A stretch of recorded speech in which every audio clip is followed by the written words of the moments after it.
Public hearing of City Council for Tuesday, July 22nd to order.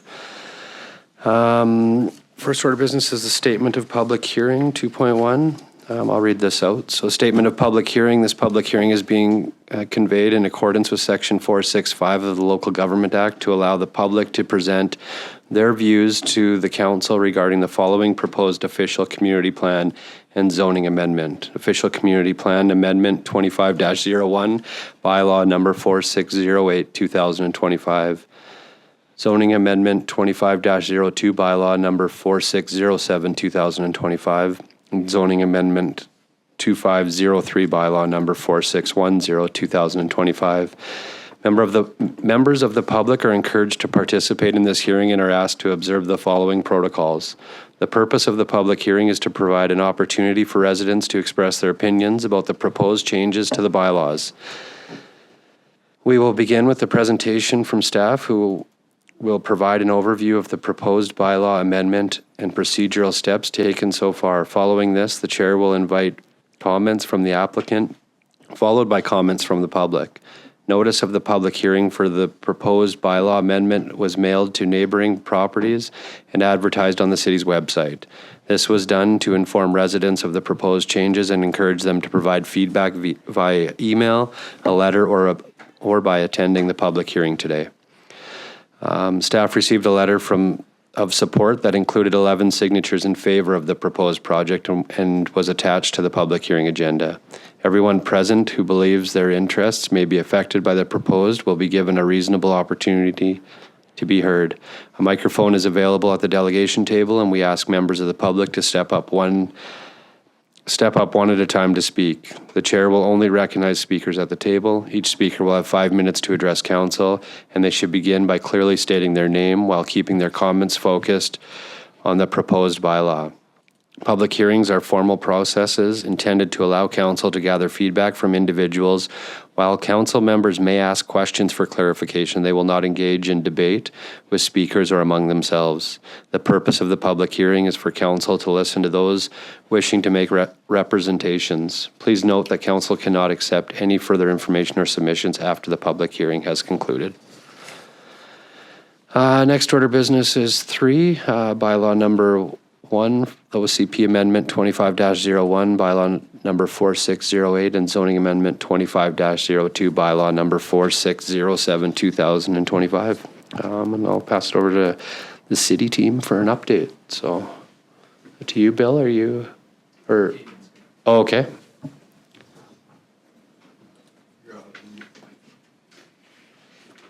Just got to push that. Yeah, perfect. There you go. Good morning, Mayor and Council. Just going to take everybody sort of through the general purpose of the OCP amendment and the zoning bylaw amendment that we're presenting to Council this morning. Essentially what we're hoping to do is allow for the construction of a passenger vehicle car wash at the northwest corner of the present property for the Dawson Mall, of course located at 10800 8th Street. And because the present location where we're hoping to put the car wash in is outside the current property lines of the mall, there's a lot of parallel processes involved in getting this permitted. So firstly, we would have an OCP amendment since it's outside the boundaries of the mall. The land use there is currently designated as parks, natural areas, and trails. And then we would have to modify the property lines there to bring it into the mall property through a subdivision process. Following that, we have a zoning bylaw amendment to allow for the construction of a passenger vehicle in the C2 zone of the mall. And then after that, we would proceed with the regular development permit and building permit processes. So the two parts of that extended process there that are brought to Council's consideration are the OCP amendment and the zoning bylaw amendment. So at the June 23rd meeting of Council, OCP amendment number 4608, or bylaw number 4608 for 2025 was brought forth to first and second reading to change the land use from parks, natural areas, and trails to general commercial on the portion of land north of the Dawson Mall, 10800 8th Street, as the land use under the city's official community plan to support zoning. This was brought for first and second reading at the June 23rd meeting of Council. At the same time, zoning amendment 4607 was brought forth to permit passenger vehicle car wash as a specific use to the mall, of course, at 11000 8th Street, which is the portion of the parcel that is going to be brought into the mall during the redrawing of the property line. It will be consolidated and rezoned to C2 general commercial with a condition allowing for the construction of a passenger vehicle car wash. So yeah, as mentioned, running alongside that, there will also be the consolidation of that sliver of the lot, which is currently just south of the Dawson Creek, north of Dawson Mall, into one parcel, sort of to redraw that lot line. And the applicant is currently at this time working to get in their building permit. We haven't yet received any comments from the public or from any of our external referral agencies at this time. That's it. Okay, thank you. Any comments or questions? All right, thank you. Next order of business is 3.2, comments from agencies and municipalities. I don't believe there was any. Next, 3.3, written comments received from the public. There was one letter of support received, which is attached. And 3.4, update from the applicant. We have Eric Ching, Principal of Urban Design Group Architects Limited, in attendance via Teams. So welcome, Eric. I think you're on mute still. Oh. Thank you, Your Worship. Yeah, you're welcome. Good morning. Good morning. Nice to meet you. Yes, nice to meet you. Good morning, members of council, also members of the planning department staff. We're happy to thank you for the opportunity to speak to this project this morning. I'll jump right into it. We're happy to introduce a proposed development, proposed passenger vehicle car wash facility development to be added to the existing Dawson Creek Shopping Center. I believe there were drawings that were included in the agenda today. That is it on the screen by any chance? There you go. Yeah. Yes, it is on the screen. Yeah. Awesome. So this is a 1,600 square foot passenger vehicle car wash facility, 2 bays. You can see a rendering of the proposed building on your screen there, cover page of our set of drawings. If staff can kindly scroll down, there are a couple more images of the proposed car wash facility. This is taken on either side or both sides of the facility, the entrance and the exit from the 2-bay car wash. The facility is an automated, fully automated touchless car wash facility. David mentioned or described the parcel in which this facility will be built. The parcel is about is adjacent or attached to the northwestern corner of the shopping center property. It's about 100 feet from the nearest natural boundary of Dawson Creek. But this building, perhaps we can scroll down to the next sheet. Thank you. So this sheet shows the parcel, about 90 feet by 300 feet long, almost 2/3 of an acre in size. As you can see there in the sketch, it's about 100 feet from Dawson Creek natural boundary. But the building is situated closer to the south side of that parcel. So the building is another 35 feet from the north property line of the parcel, the subject parcel. So the building really is about 130 feet from the Dawson Creek natural boundary to the north. So we've planned the site so that the improvements or any structure or developments is as far from the natural boundary as possible. As you can see, the parcel is adjacent to the entrance drive into the shopping center as well as 8th Street. If we scroll down to the next sheet, Yeah, I'm not sure if, thank you. Can you kindly scroll down to the next one? I think this might be the end of the, okay, this might be the end of the drawings that's attached to the agenda today. But perhaps, yes, the landscape plan can give us an idea of where that building is situated within the subject parcel. So as you can see here in this image, we've limited the entry and exit points into the parcel. This is intended to limit the vehicular movements in and out of the internal vehicle circulation paths within the shopping center. That entrance-exit drive into the site is also approximately 200 feet from 8th Street and has been reviewed by the Ministry of Transportation and has been given the thumbs up quite recently. In addition to the siting of the building in relation to the parcel as well as the surrounding areas, we are introducing 7 silver birch deciduous trees to shield the development from the north area of the site. This would be the parks and the existing trail that runs alongside Dawson Creek, and then a healthy number of shrub planting to complement the landscape proposal. So if we can perhaps shift back to the second sheet, please, showing the renderings. Thank you. Right there. Perfect. Thank you. So yeah, so the building, it's a simple building. It's a small facility. We've taken steps to use materials, particularly the copper penny metal siding, so that it would complement the existing character and design of the Dawson Creek Mall.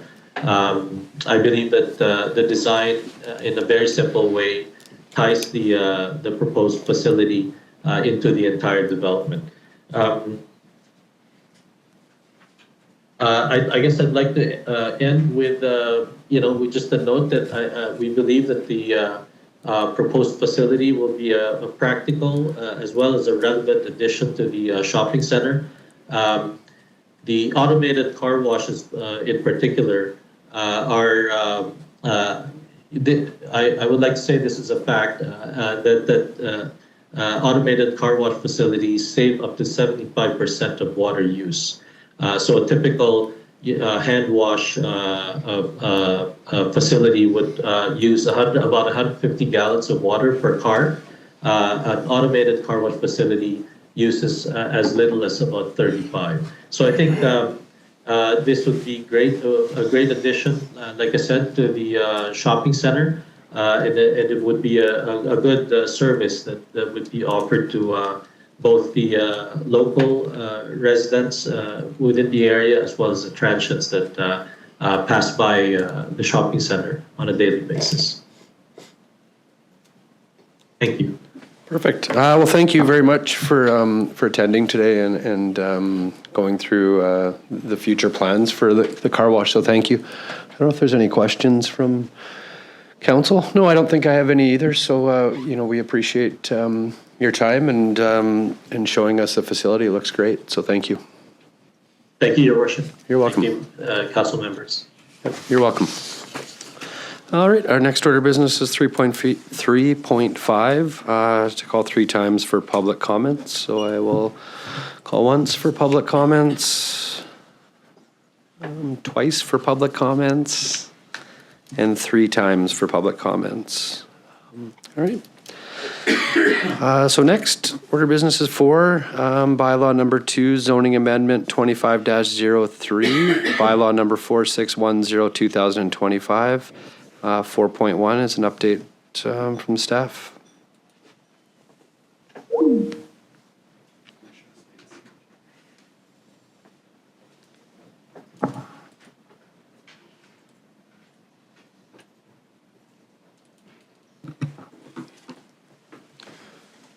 Thank you, Your Worship.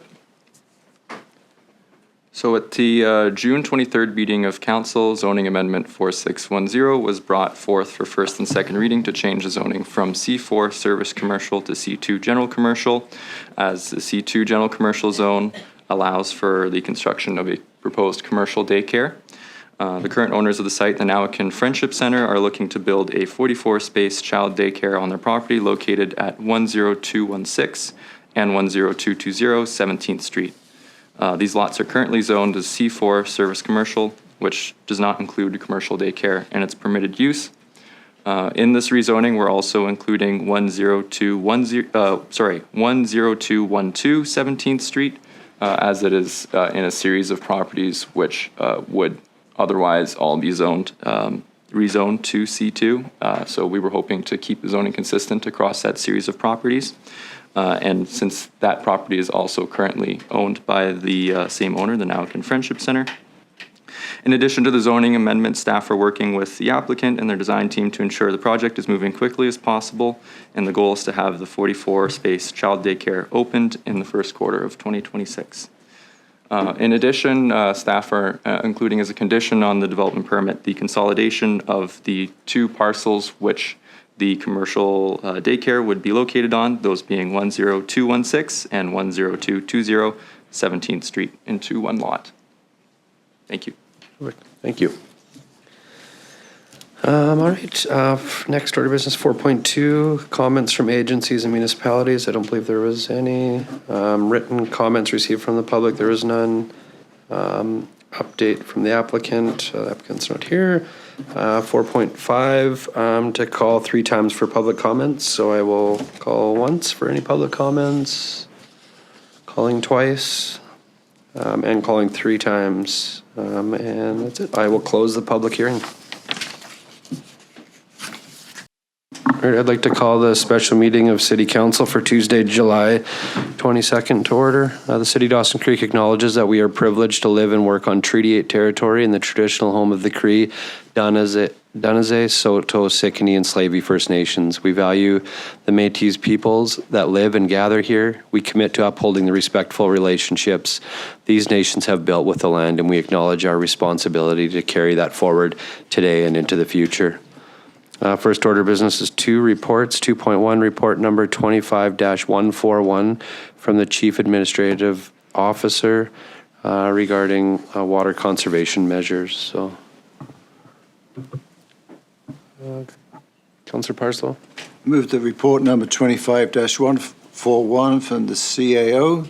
Read, water conservation measures be received. Further, council direct staff to issue a notice of stage 2 water conservation measures effective July the 25th, 2025 until further notice.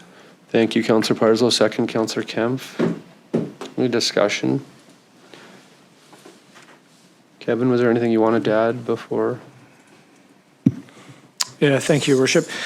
We had an update at the previous council, and I'd kind of mentioned at that time that there was a chance we'd get there, and when things happen, they happen quickly, and they did. What we saw last week following our council meeting is that the levels started to drop quicker, and we're now 20 plus centimeters below the weir approximately, where when we were at council, a little over a week ago, we were 3 or 4 centimeters below the weir. So things have dropped, flows have decreased.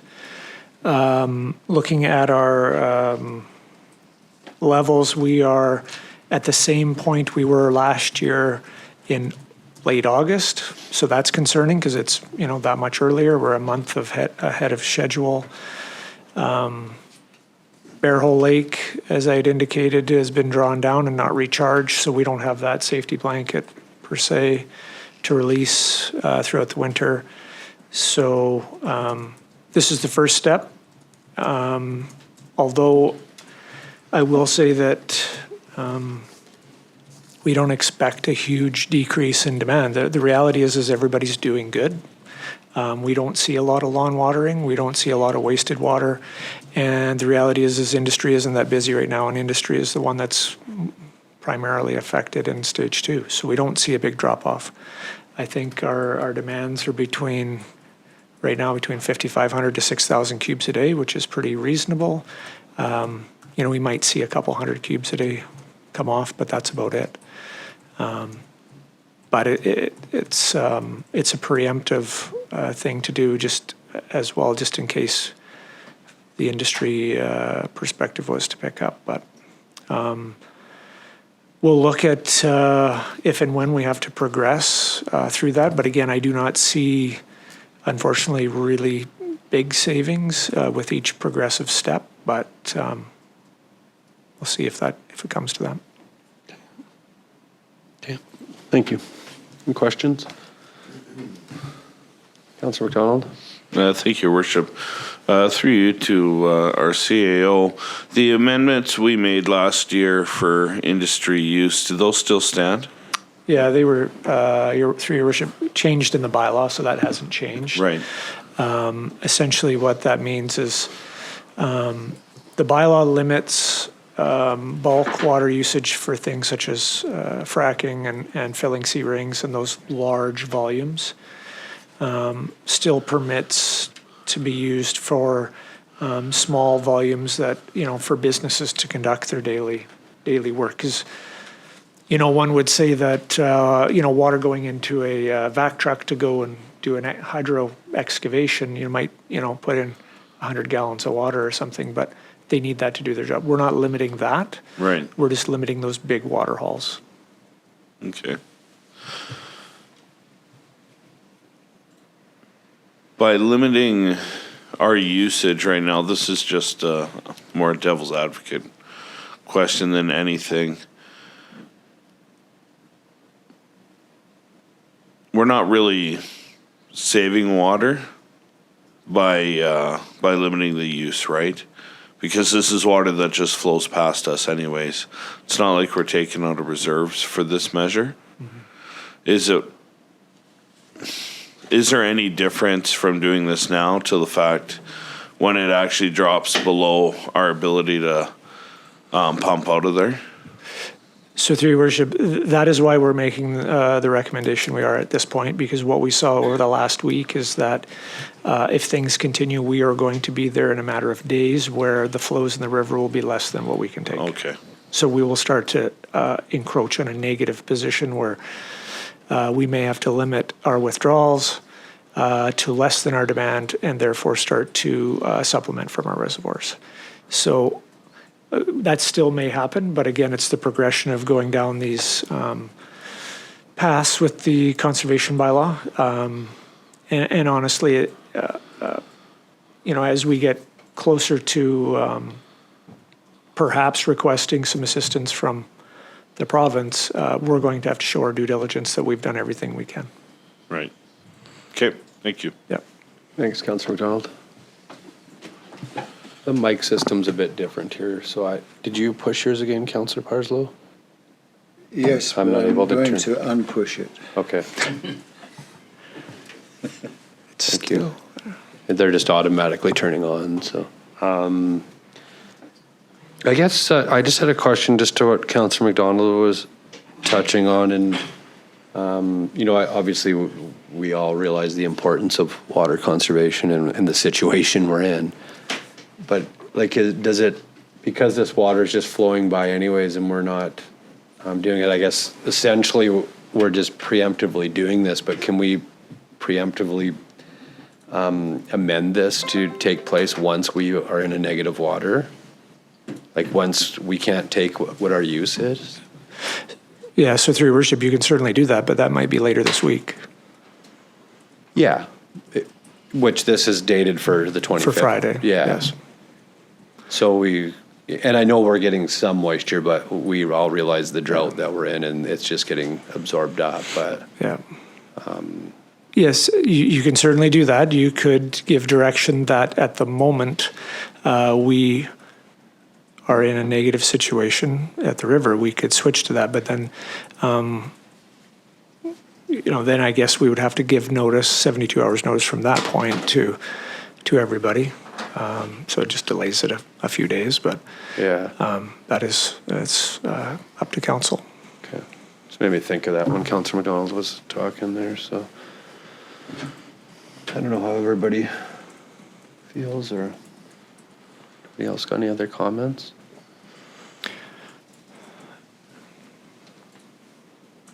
Yeah, I will make. Okay, go ahead, Councillor Parslow. I hear so many uninformed things about water. And then I hear some people saying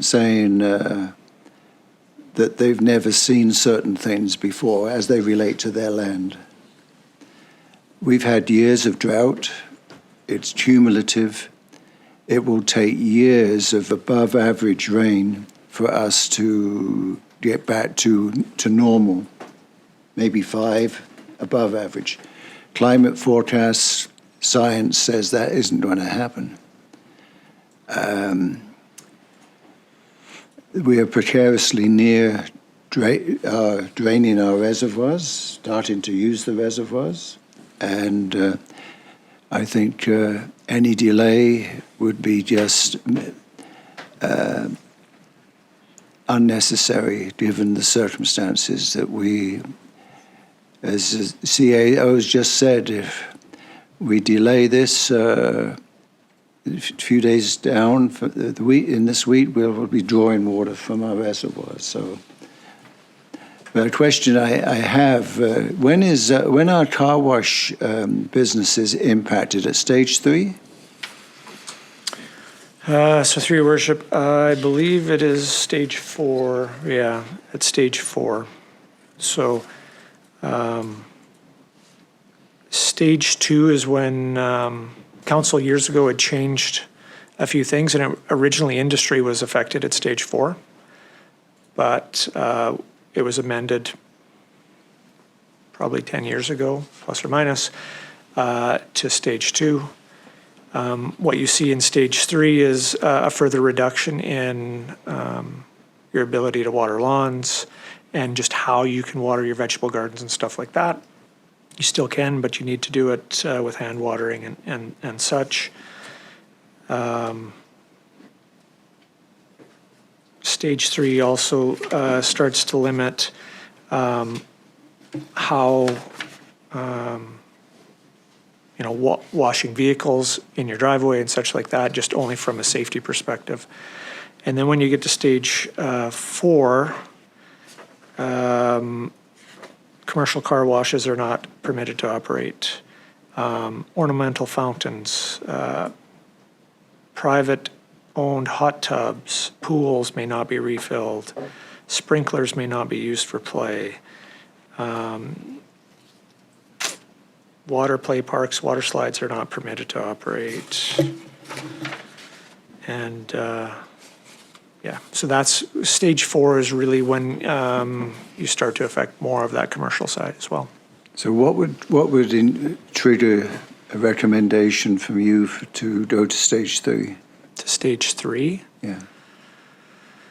Well, what we have to look at is whether those changes appreciably improve our situation. So if we believe that there is savings that can be made that will put us in a position not to take from our storage reservoirs or to limit how much is coming from the storage reservoirs.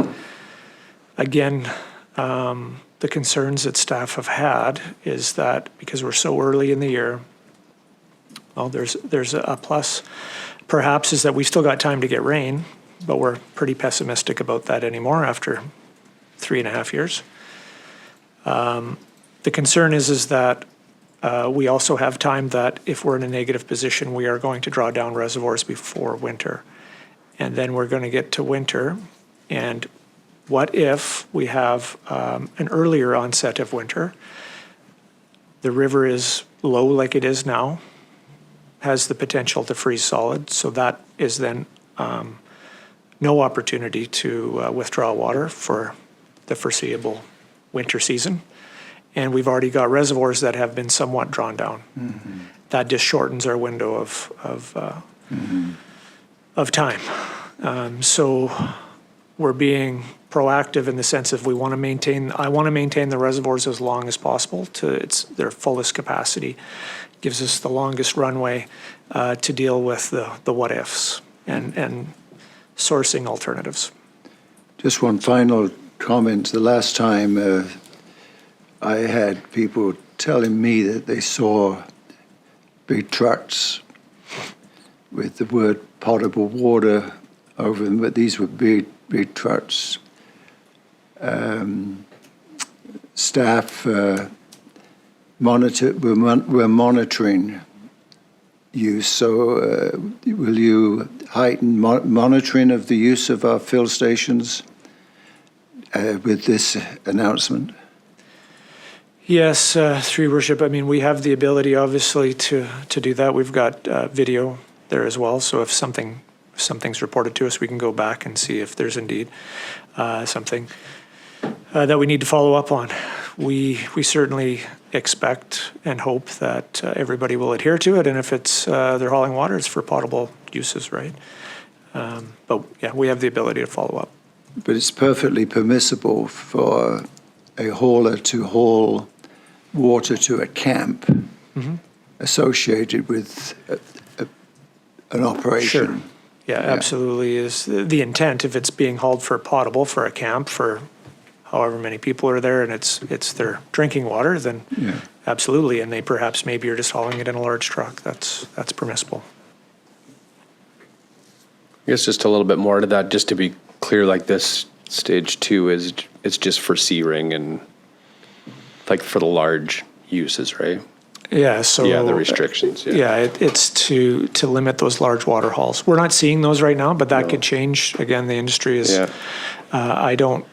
I'm not involved and know when to predict that all of a sudden they have a demand, but this is to limit those large water hauls where you might see 1,500 cubic meters a day being pulled out of our water sales, going to completions.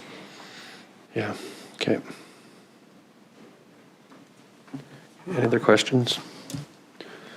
Okay. Just want to thank you, Kevin, and your team for all the work you've done on this. Obviously, it's a priority for yourselves and council, our water situation, and it has been for the last year and a half, and looking at alternate sources and something we're pushing hard for. So yeah, it's unfortunate. Hopefully we'll get a lot of moisture this.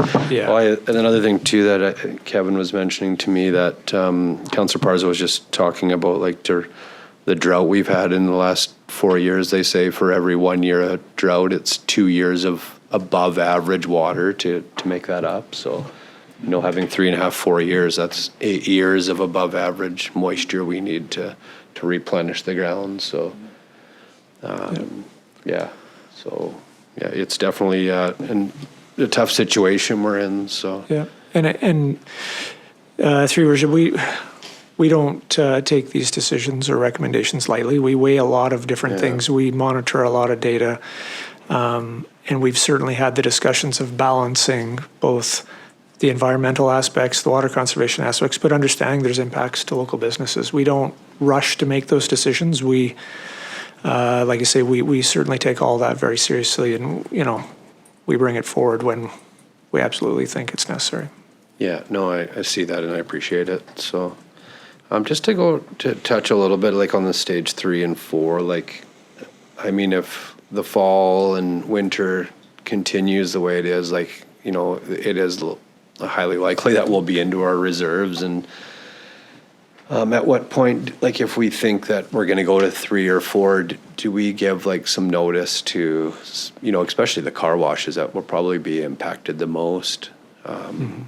Like, I know we can't predict the future, but is there a way to, let them know, this is where we're going and potentially where this could be, just so they and I think we can do that through our communications, even at this stage, to say, here's where we're at. Of course, we've got greater concerns because, unfortunately, I've lost confidence that the weather is going to turn around and solve our issues, and it may. I'd like to think it would, but like I said, I've been hopeful for 3.5 years and it hasn't happened. So, again, what we need to look at that point in time is what is the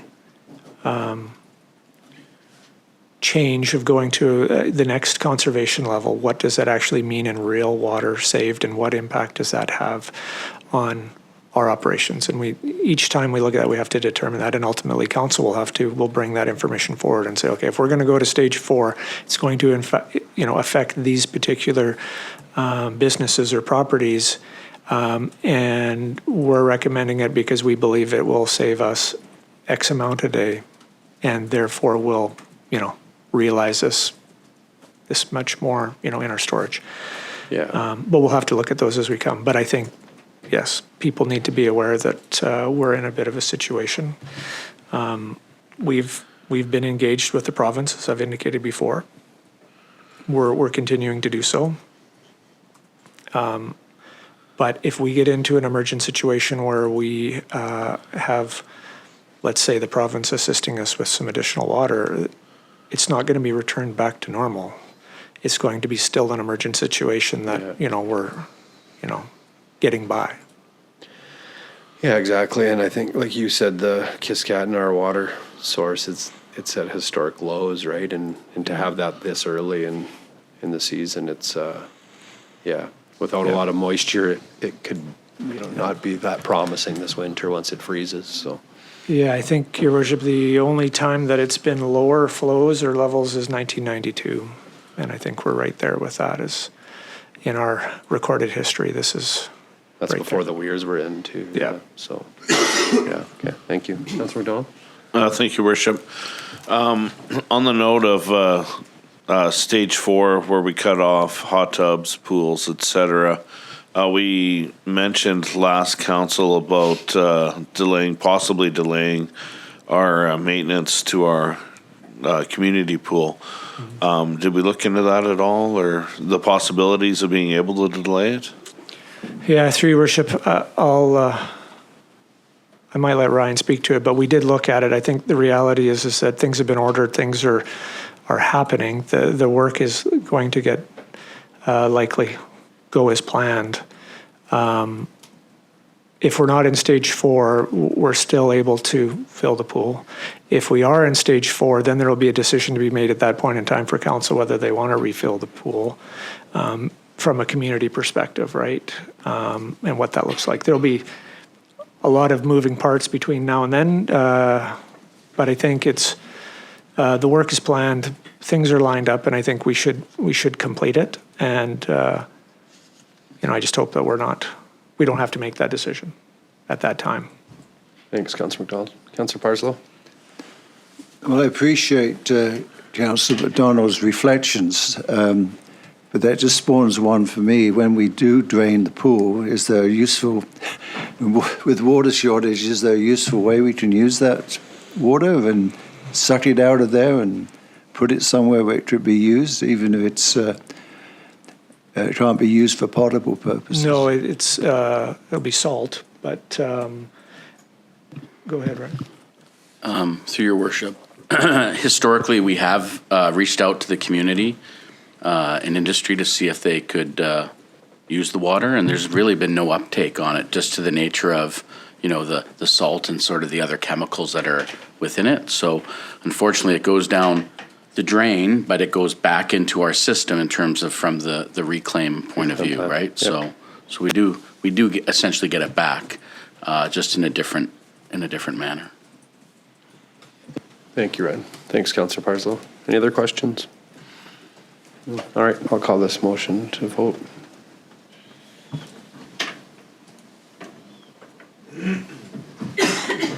Vote is closed. No, my card wasn't it. Oh, I'll recall. Sorry. It's all right. Restart it. I'll recall the vote. Vote is closed. And it's carried. There, it said there was one opposed, but it flashed. Could you let me know who was opposed?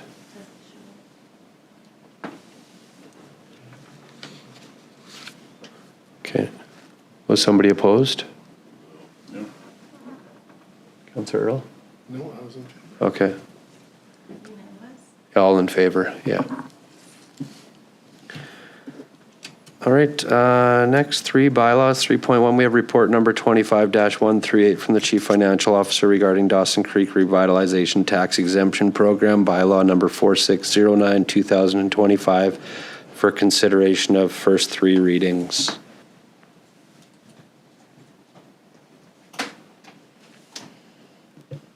Councillor Earl. Thank you, Your Worship. I'll move the recommendation that report number 25-138 from the Chief Financial Officer regarding Dawson Creek Revitalization Tax Exemption Program, bylaw number 4609, 2025, be received.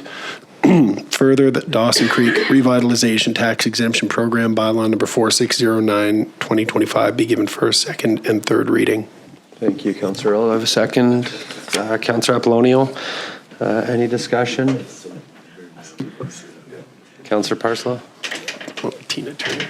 Yes, I'm going to vote in favour of this, but I'm a little, just need a refresher here. What is the statutory authority that we're using here to enact this? I thought initially we were looking at a designated improvement area, and then I think the discussion seemed to be that it was a grant, maybe not the right word to use, it was an exemption that would be applied across the city. If that is the case, what is that? What statutory authority is there for that? Mm-hmm. I know there is for the targeted improvement area. Yeah. So through your worship, yes, it speaks about targeted areas, but it does not preclude us to include the entire area. That is council's decision to do so. So we've had the bylaw vetted. Everything is good to go. But ultimately, that was a decision of council of the area they wanted to include. And so that's what you see in front of you. So you've had it legally checked that you can have an entire community be an improvement area. Is that what I heard? Yes. Thank you. Thanks, Councillor Parslow. Councillor Earl? Thank you, Your Worship. I'll obviously vote in favor of this. The end result is maybe a bit more expansive than I would have wanted if left to my own devices, but it's better to get 80% of what you want than 100% of nothing. So I think this is ultimately a move in the right direction for the city. Thanks, Councillor Earl. Any other discussion? All right, I'd like to, for another discussion, I'll call this motion to vote.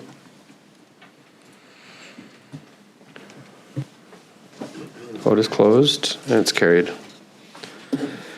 Next, 4, recess to close. 4.1, resolution to move into the meeting of council closed to the public. Agenda items 2.1, section 91K, negotiations and related discussions respecting the proposed provision of a municipal service that are at their preliminary stages, and that in the view of the council could reasonably be expected to harm the interest of the municipality if they were held in public. Councillor Kemp, second. Councillor McDonald. Call that to vote. Vote is closed. It's carried.